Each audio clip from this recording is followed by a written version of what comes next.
Xpeng might be a new brand in Malaysia, but it is already quite popular in China as well as various other markets across Europe. Now available in our country, represented by Burma's Auto, the Xpeng G6 is their very first model. And we have this extended range vehicle, which we've already driven across 6 states in the last 2 days, so that we can tell you everything you need to know. My name is AIMAN ABDULLAH. This is Malaysian Motoring. This is our review of the Xpeng G6 extended range.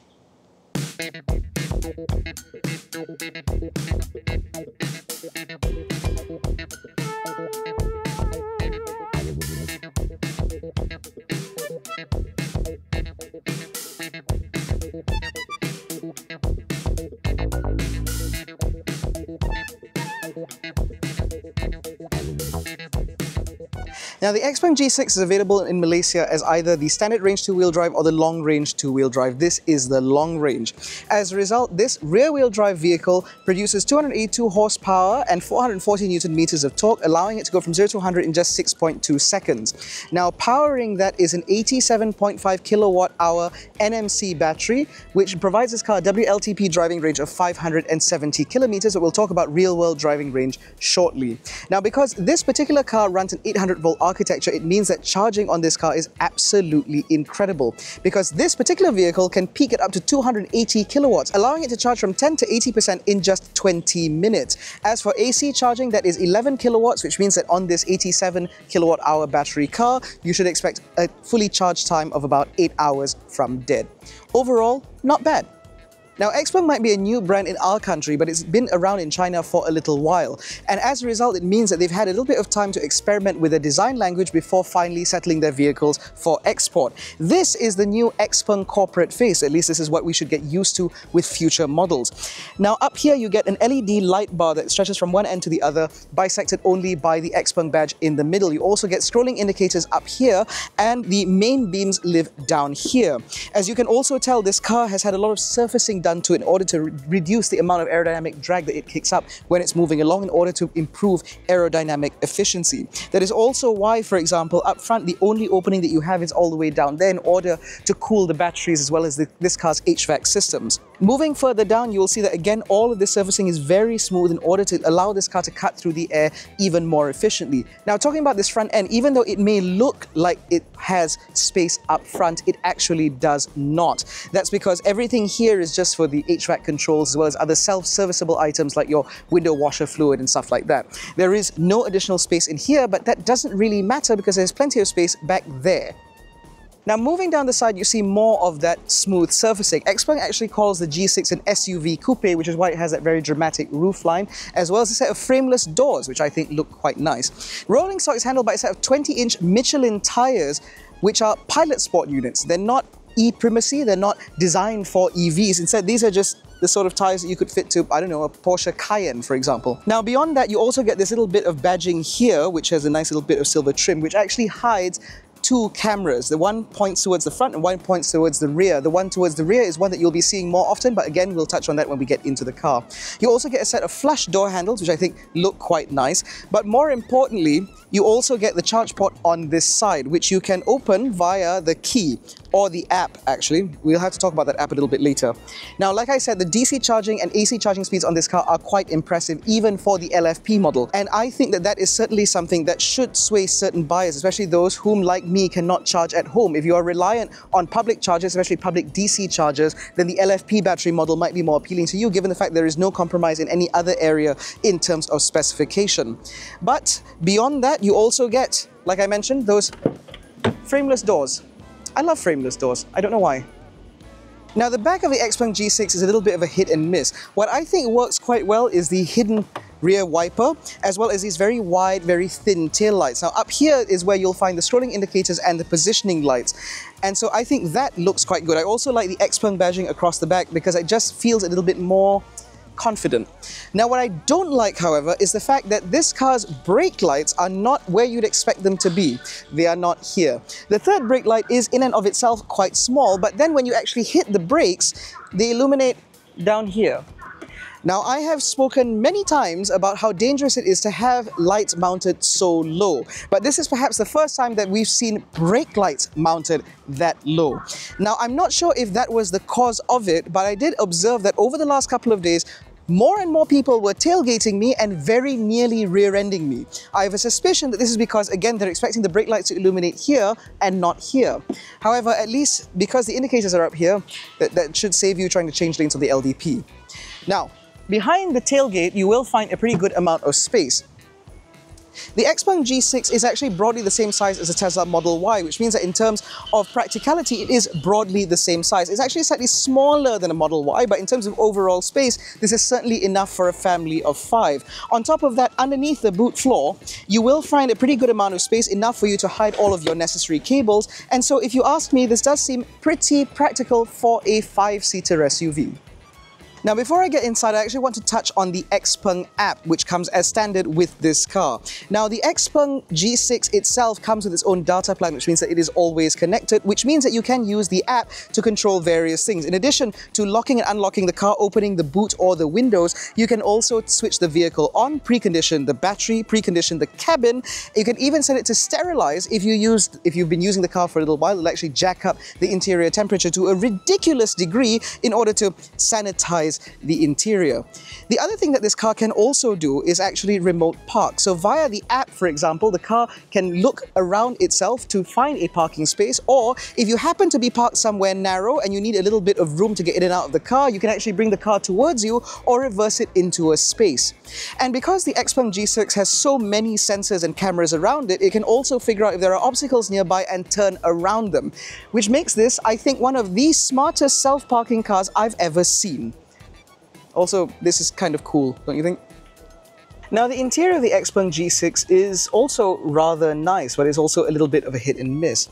So for me, the things that I like about this car are certainly the technology features. So for example, up front, you get this freestanding touchscreen, which is not only incredible to look at, but also has one of the most polished user interfaces of any Chinese car that I've driven ever. You don't get any of that usual I don't speak English copywriting nonsense. Instead, this feels about as polished as what you'd get from even a European manufacturer with a new EV up in their lineup. And so using this is actually surprisingly impressive, certainly higher than what I expected, or better than what I expected from this car to begin with. On top of that, this car has lots of different functions within this, including its own map, not that you'll ever use that, as well as a sleep space, a mindfulness space, all these various different moods in order to sort of satiate you while you're charging perhaps. You also get your own Spotify and YouTube, as well as Android Auto and Apple CarPlay, which is available wirelessly.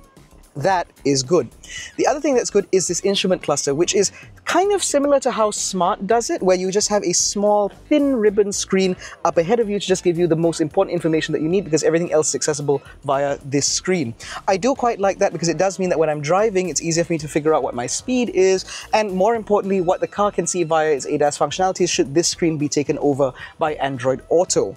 What I do not appreciate, however, is the fact this car does not come with a heads-up display, because I like them, but what's most irritating to me is certainly the HVAC controls. Now, the fact they're in the screen is not the issue, because there is a little band that lives down here, which is available through 90% of this car's usage, except for, again, if you use Apple CarPlay or Android Auto, but a little swipe from the bottom will reveal those controls if you want to control your temperature.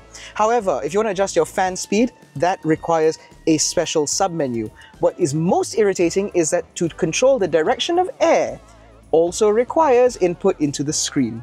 Now, unlike BYD, which has a preset sort of avoid mode, and so it jacks up the fan speed but avoids your face in order to cool the entirety of the cabin, this car does not come with that function. Instead, you have to set where the vent's blowing to, and whatever this interface is just as bad as what you get in BYD, and it is just as bad as what you get in Porsche, or in fact even Audi, because this is annoying. On top of that, it's not like the vents in this car are hidden like what you get in a Model 3 or a Model Y. They're right here. Why couldn't you have just given me a little toggle for me to adjust my air conditioning vents? Now, beyond that, The rest of the screen works fantastically. Like I said, you have Apple CarPlay, Android Auto, which is wireless, which is great because you get a couple of 50-watt wireless chargers up here, replete with their own little cooling vent in order to keep your phone cool as it's charging up.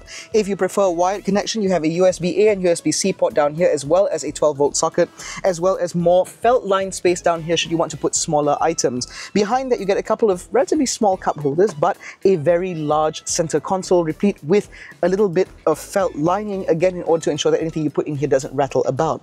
If this is not enough space for you, there is also more room in the door cards, big enough for a 1.5 litre size bottle, no issue whatsoever. You do not, however, get a glove box up ahead of the front passenger, which is a little bit annoying because I'm pretty sure you could have shoved even more stuff in there, but there we are. Now, beyond that, there are a couple more things I'd like to point out. Firstly, the steering wheel, for example, is lovely and leather wrapped and is very adjustable in order for you to find a very comfortable driving position.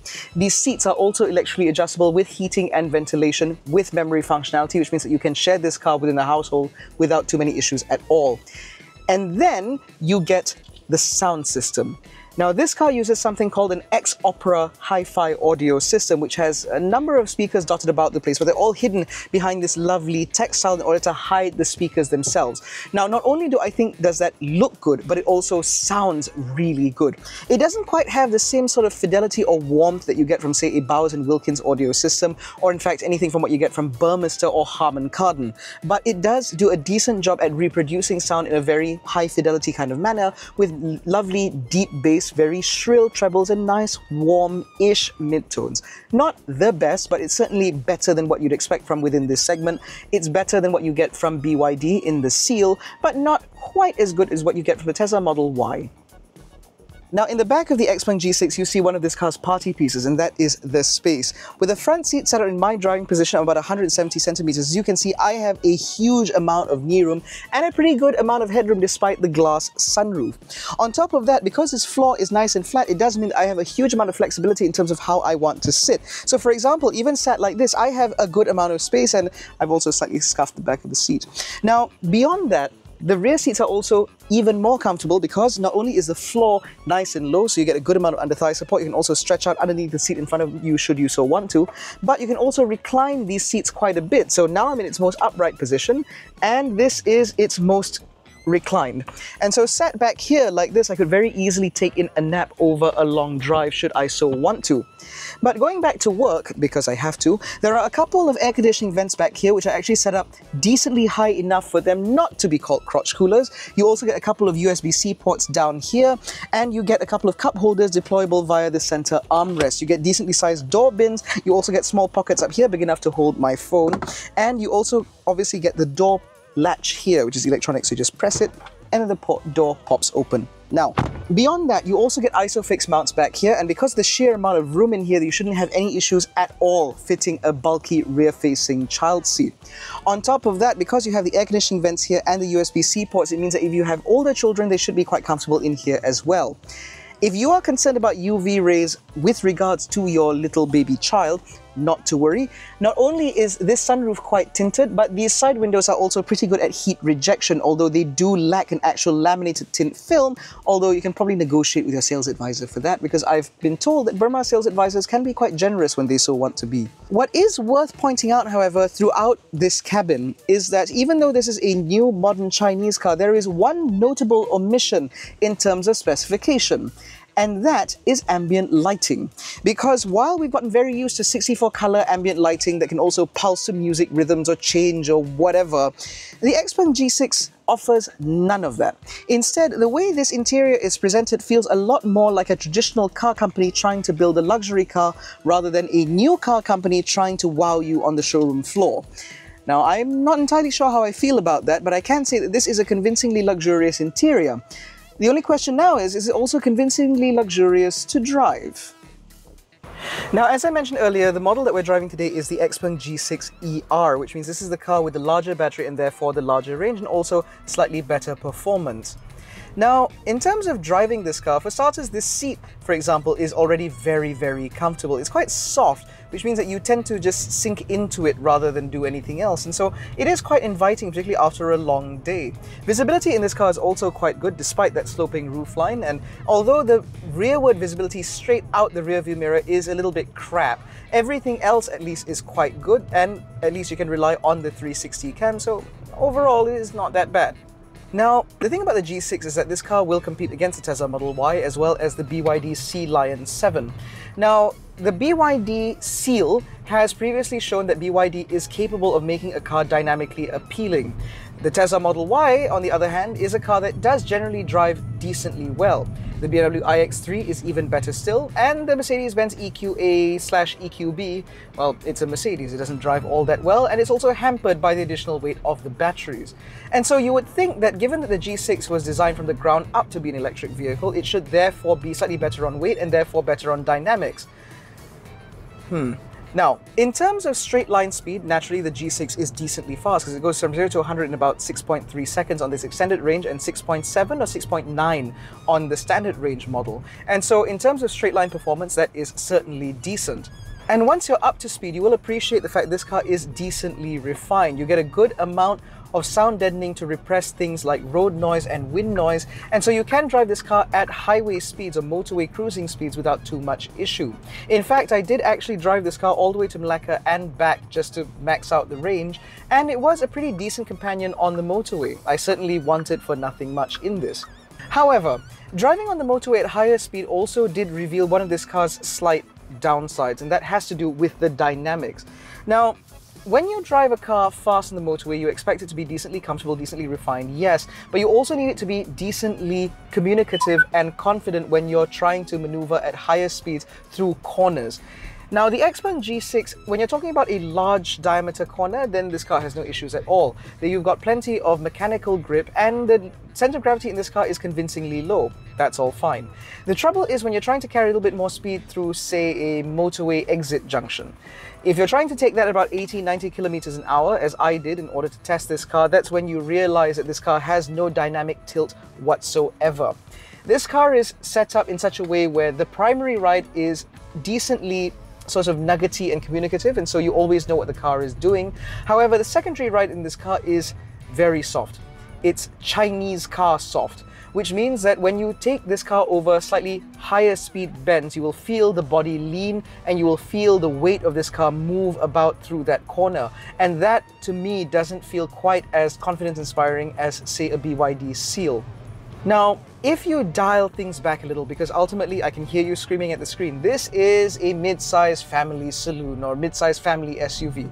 Why does it matter how this car drives over higher speed? And you're right, it doesn't matter, because the people who will drive cars like these that way are very few and far between. And if you're that kind of driver, you might not like this car at all, in which case you're just slightly insane.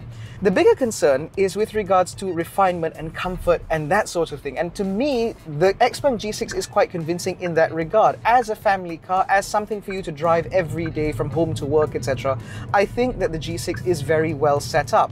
And it gets even better when you try this car's active safety systems. So the Xpeng G6 comes with something called X-Pilot, which is their gobbledygook for level 2 semi-autonomy. Now, that means that this car can drive itself through traffic. It's got autonomous emergency braking, rear cross traffic alert, blind spot monitoring, lane centering, all the stuff that you would expect from a vehicle of this nature. And so that is certainly good to hear. But in practice, I think that's where most people will find that a lot of Chinese vehicles are not that great in the real world when their systems are actually called upon, because they're not very well calibrated for roads and road conditions and driving conditions outside of China. Now, here, in terms of my testing, I have found that the X-Pilot is decently convincing in terms of being able to read the road, read road signs, and interpret the world around it.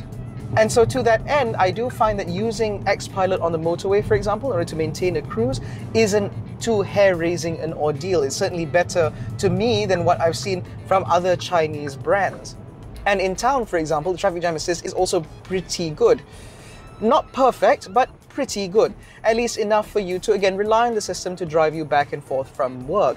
The fact that I can always see what the car sees via the instrument cluster also means that I have a little bit more confidence in this system, because I know what the car can see and therefore what the car can react to, and so I know earlier what I need to intervene, or if I need to intervene should the car not be able to read the world around it so well. Now, before I talk about the stuff in this car that I'm not a big fan of, I like to also first touch on energy economy. Now, driving this car at speed on the motorway going to Malacca and back allowed me to understand what this car consumes at a motorway speed. So driving this car at motorway speeds, maintaining a cruise with the adaptive cruise control on with lane centering and my climate control set at 23 degrees, this car was consuming on average somewhere between 19.5 to 20.5 kilowatt hours per 100 kilometers, which means that in a car like this, you should expect a range of just under 500 kilometers on a full charge. However, since coming back from Malacca and driving this car about in town, I have seen much more convincing numbers. At the moment, for example, over the day I've driven this car, or since I've been driving this car today, it is reporting an average economy figure of 12.5 kilowatt hours per 100 kilometers. Now, if you were to take that consumption figure and then multiply it based on the battery size in this, that means you can realize a range of well over 500 kilometers. And so there is something to be said about this car's WLTP range. If you can achieve more than, say, 70% of a car's WLTP range, that is generally a good thing. But in this, it appears to be an even smaller percentage gap. So this is pretty convincing. That should mean that the Xpeng G6 would be very convincing to be used as a daily driver, to just bring you from home to work and work to home, while still maintaining enough range for you to take in adventures on the weekend should you so want to. However, if you are taking in those adventures on the weekend, that brings me on to some of the things about this car that I'm not a big fan of. Firstly, the steering wheel in this car is completely numb. This results in a driving experience where you turn the wheel, the car reacts, but there's no real sense of connection between your input and the car's reaction, which goes back to what I said earlier about this not being a driver's car in the slightest. And then there is a matter of refinement, because again, if you're driving it up to motorway speeds, it's fine. But if you exceed motorway speeds, or if you're on a patch of motorway where the surface is not that great or it's a little bit coarse, that's when you realize that actually there is quite a bit of road noise that gets into this car. And that can be quite tiring over a longer journey. And if you drive the extended range model like this, you may be so inclined to take in longer journeys more often because the battery can handle it. But again, if you keep everything reasonable, then this car does remain very convincing indeed. It's only, again, during these very niche, very specific scenarios do you realize, or do you encounter areas where the Xpeng G6 is not as great as you might initially assume. However, if you're looking at an SUV within this segment and you want something with a little bit more dynamic prowess, then you may be better served by the Mini Countryman or indeed the BMW iX1. Both of those cars drive very well despite their electric powertrain and additional weight. And if you want something that feels perhaps a little bit more premium, then you may be better served by the BYD Sea Lion 7, because that car is built to a slightly better degree, I find. And so it does kind of bring that premiumness up a little bit more. But if you want a car that feels incredibly connected and intelligent, with more intelligent features than I've ever seen from any other car within this segment, then the Xpeng G6 is just about it. There is a little bit of a caveat though. If you want a car like this to drive primarily in town, then the Xpeng G6 standard range with the LFP battery might be a better choice, simply because you will be able to charge that battery to full every time you plug it in and therefore make better use of that range. However, if you're looking to buy an EV like this specifically for long distance drives, because you're weird, then you might actually be better served by the Smart #3, because in addition to the various smart features that car comes with, it also offers the integrated charging map and built-in charge payment gateway. All of these things do simplify the ownership and charging experience significantly when you are especially getting into your first EV, or even graduating to a new EV after having tested them out in something else. And so I do still champion the Smart ecosystem because of those features. But if you're using these cars in town, if you're charging at work or you're charging at home, and so you have very little use for an app or features like that, then I think that this G6 is actually pretty good and certainly warrants a showroom visit if you're on the market for something sub 200,000 ringgit powered by electricity. In any case, that concludes our review of the Xpeng G6. If you enjoyed this video, please give it a thumbs up, subscribe to the channel, hit the little bell icon to be notified every time we make a new upload. Don't forget to follow us on Facebook, Twitter and Instagram. All the links are in the description below, and you can join our new WhatsApp channel. The link to that is down there too. Thank you so much for watching. We will catch you in the next one. Take care, stay safe, and jangan bodoh.